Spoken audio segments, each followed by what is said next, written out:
लाग्यो तपाईँलाई कि अब म सक्दिनँ, मैले हारेँ, त्यस्तो पनि लाग्यो कहिले? सधैँ हुन्छ हजुर, त्यस्तो त कति आउँछ। सबैभन्दा गाह्रो भने चाहिँ सेवा गर्न पनि त पैसा नै चाहियो नि त होइन हजुर। फाइनेन्सियली कति क्राइसिस हुन्छ, मान्छे नराखेको पनि हुँदैन, किनभने डक्टर त चाहियो स्ट्यान्ड बाई हजुर।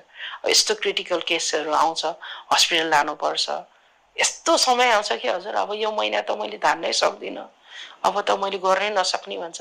फेरि त्यो बच्चाहरूको अनुहार देख्छु, ल मलाई केही भइहाल्यो, मैले के गरेँ भने त यिनीहरूले त बाटो पनि चिनेको छैनन् हजुर, कतिले त बाटो नै चिनेको छैनन् हजुर। सबैभन्दा चिन्ता लाग्ने भन्ने विषय नै मलाई सबैभन्दा चिन्ता लाग्ने नै बाबुलाई त केही छैन, उसको पापा छैछ, उसको युएस सिटिजन भयो, उसको पनि प्रोसेसमा बाबु त भोलि उसको पापासँग जाला। यो बच्चाहरू त कहाँ जाला त हजुर? कसैले बाटो चिनेकै छैनन्, कतिले त चिनेकै छैन।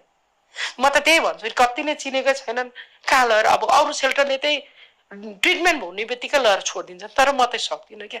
यति धेरै माया लाग्छ कि त्यो माया त के नि, मैले मेरो मम्मी यस्तो यस्तो कन्डिसन क्रिटिकल भइसन्थ्यो होइन। अब मैले आमा पनि त्यही देखेको छु, बुवा पनि त्यही देखेको छु, दिदी पनि त्यही देखेको छु, बुवा पनि सबै देखेको छु क्या हजुर। म त्यही भित्र देखेको छु, त्योभन्दा मैले केही पनि देखेको छुइनँ क्या। संसार नै मेरो त्यही छ। म भोलि केही भइहाल्यो भने मेरो बच्चाहरूलाई के हुन्छ, त्यही बाइक अरू केही पनि मलाई पिर्छ।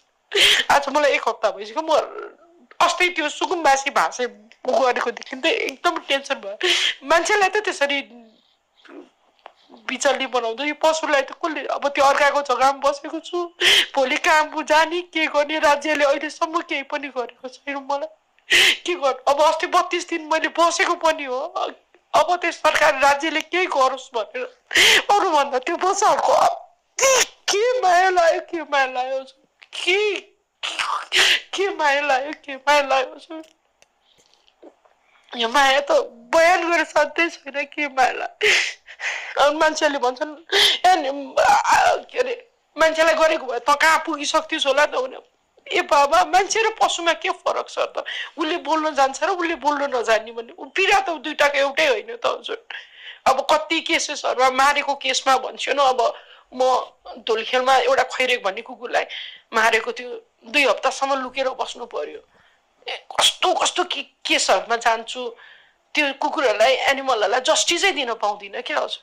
अहिलेसम्म मलाई यस्तो रिग्रेट हुन्छ। त्यही भएर अस्ति 32 दिन बसे पनि अब राज्यले केही सुन्ला कि, बालेन सरकार भएको मेयर भएको बेलामा अरू केही नभने ठाउँ त काहीँ नै त बनाइदियो। मसँग त पैसा छैन, भोलिको दिनमा मैले अर्को स्ट्रक्चर बनाउनु भएको त पैसा मैले सिधाइसकेँ सबै भनेर 32 दिन बसेँ, खोइ कहिले सुन्ने।